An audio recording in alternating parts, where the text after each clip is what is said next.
Hello അസ്സലാമു അലൈക്കും. ഇന്ന് നമുക്കൊരു അടിപൊളി നാടൻ ബീഫ് റോസ്റ്റ് ആയാലോ. ശരിക്കും ഇതെല്ലാത്തിൻ്റെ കൂടെ അടിപൊളിയായിരിക്കും. പ്രത്യേകിച്ച് നെയ്പ്പത്തിന് പറ്റിയൊരു കോംബോ ആണ് ഈ ബീഫ് റോസ്റ്റ്. അപ്പോൾ നമുക്കതെങ്ങനെ ഉണ്ടാക്കുന്നത് നോക്കാം. അതിന് വേണ്ടിയിട്ട് ഞാനിതൊരു 1/2 കിലോ ബീഫ് എടുത്തിട്ടുണ്ട്. അതൊന്ന് ക്ലീൻ ചെയ്ത് കുക്കറിലിട്ട് ഇനി അതിലേക്ക് ഒരു 1/2 ടീസ്പൂൺ മഞ്ഞൾപ്പൊടിയും 1 ടേബിൾ സ്പൂൺ മുളക് പൊടി പിന്നെ ഒരു 1/2 ടേബിൾ സ്പൂൺ മല്ലിപ്പൊടി ഇട്ട് കൊടുക്കുക.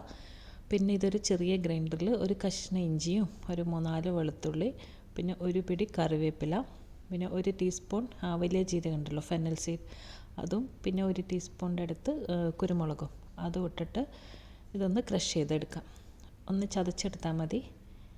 ഇനിയിപ്പോൾ ഇതാ ഈ ചതച്ചെടുത്തതും കൂടി ഇതിലേക്ക് ഇട്ട് കൊടുക്കാം. ഒരു 1.5 ടേബിൾ സ്പൂൺ ഉണ്ടാവും. പിന്നെ ഇതിലേക്ക് ആവശ്യത്തിനുള്ള ഉപ്പും പിന്നെ കുറച്ച് വെളിച്ചെണ്ണയും കൂടി ഒഴിച്ചിട്ട് നല്ലോണം ഒന്ന് കൈ കൊണ്ടൊന്ന് മിക്സ് ചെയ്യാം.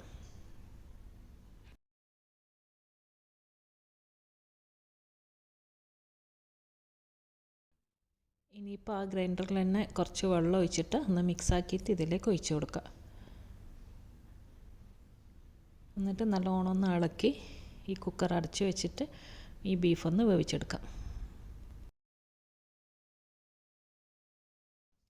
ഇനിയിപ്പോൾ ഇതാ വേറൊരു പാനിലോട്ട് വെളിച്ചെണ്ണ ഒഴിച്ച് കൊടുക്കുക.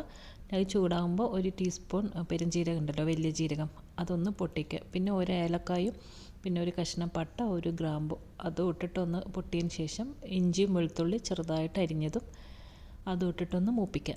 പിന്നെ ഇതിലേക്ക് ഒരു പിടി ചുവന്നുള്ളിയും പിന്നെ കറിവേപ്പില ഇതും കൂടി ഇട്ട് കൊടുക്കുക. എന്നിട്ട് ജസ്റ്റ് ഒന്ന് വഴറ്റി കൊടുക്കുക. ശരിക്കും എന്താ പറയുക ചുവന്നുള്ളി കറിവേപ്പില വെളിച്ചെണ്ണ ഇതെല്ലാം ബീഫിന് അടിപൊളിയായിരിക്കും. ഇതൊന്ന് ജസ്റ്റ് ഒന്ന് സോഫ്റ്റായിട്ട് വരുമ്പോൾ ഇതിലേക്ക് ഞാൻ 2 വലിയ ഉള്ളി എന്താ പറയുക അരിഞ്ഞതും കൂടി ഇട്ട് കൊടുത്തിട്ടുണ്ട്. എന്നിട്ട് ഇതിൽ കുറച്ച് ഉപ്പും കൂടി ഇട്ടിട്ട് ഇത് നല്ലോണം ഒന്ന് വഴറ്റി കൊടുക്കുക. ഉള്ളി നന്നായിട്ട് വഴന്ന് ഒരു ബ്രൗൺ കളറായിട്ട് വരണം.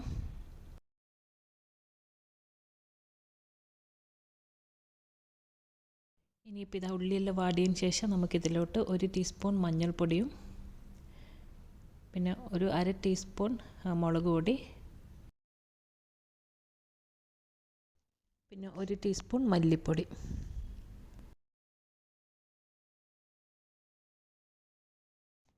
എന്നിട്ട് ഇതിൻ്റെ എല്ലാം പച്ചമണം മാറുന്ന വരെ നല്ലോണം ഒന്ന് വഴറ്റി കൊടുക്കുക. ഇടയ്ക്ക് കുറച്ച് വെളിച്ചെണ്ണ ഒഴിച്ച് കൊടുക്കുക. ഇപ്പോൾ ഡ്രൈ ആകുന്ന പോലെ തോന്നുകയാണെങ്കിൽ അപ്പോൾ ഒരു വെളിച്ചെണ്ണയിൽ കിടന്നിട്ടെല്ലാം എന്താ പറയുക ഒന്ന് വഴന്ന് വരുമ്പോൾ നല്ല സ്മെല്ലും ഉണ്ടാവും.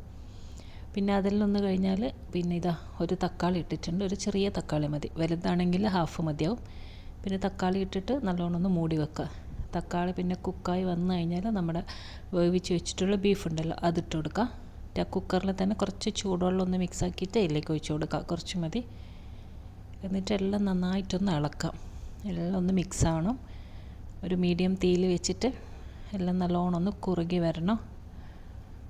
ഒന്ന് വറ്റി വരുന്ന സമയത്ത് നമുക്കിതിലോട്ട് കുറച്ച് കുരുമുളക് പൊടിയും പിന്നെ ഇത്തിരി ഗരം മസാല പിന്നെ ഒരു 1/4 ടീസ്പൂൺ ജീരകം പൊടിച്ചിട്ടുണ്ടല്ലോ ക്യൂമിൻ സീഡ് ചെറിയ ജീരകം അത് പൊടിച്ചതും കൂടി ഇട്ട് കൊടുക്കാം. എന്നിട്ട് ഉപ്പെല്ലാം ഉണ്ടോ എന്ന് നോക്കാം. അവസാനം ഇതാ കുറച്ച് കറിവേപ്പിലയും 2 പച്ചമുളകും കൂടി ഇട്ടിട്ട് വീണ്ടും നല്ലോണം ഒന്ന് ഇളക്കുക. 2 മിനിറ്റ് ഒന്ന് ഇളക്കിയതിന് ശേഷം നമുക്ക് ഫ്ലെയിം ഓഫ് ചെയ്യാം. അങ്ങനെ നല്ല അടിപൊളി മട്ടൺ റോസ്റ്റ് ഇവിടെ റെഡി ആയിട്ടുണ്ട്. ഇനി ഇതാ നമുക്കിത് ഒന്ന് പാത്രത്തിലേക്ക് മാറ്റാം. കണ്ടോ നല്ല അടിപൊളിയായിട്ടുണ്ട്. നല്ല എന്താ പറയുക ഒരു തിക്ക് ഗ്രേവി ആയത് നല്ല കുറുകി അധികം ചാറൊന്നുമില്ലാണ്ട് ഒരു പരണ്ടിരിക്കുന്നൊരു പരുവം. നമ്മളിതൊന്ന് പ്ലേറ്റിലോട്ട് മാറ്റുന്നുണ്ട്. അപ്പോൾ ഇതിന് നെയ്പ്പത്തിലും നല്ല അടിപൊളിയായിരിക്കും. എന്തിൻ്റെ കൂടെയും കഴിക്കാം. അപ്പോൾ വീഡിയോയിൽ എല്ലാവർക്കും ഇഷ്ടപ്പെട്ടു എന്ന് വിശ്വസിക്കുന്നു. അപ്പോൾ ഇങ്ങനെ ഉണ്ടാക്കി നോക്കാത്തവരുണ്ടെങ്കിൽ എന്തായാലും ട്രൈ ചെയ്ത് നോക്കാം. അപ്പോൾ ഇൻഷാ അല്ലാഹ് അടുത്ത വീഡിയോ ആയിട്ട് ഇനിയും കാണാം. അസ്സലാമു അലൈക്കും. ബൈ.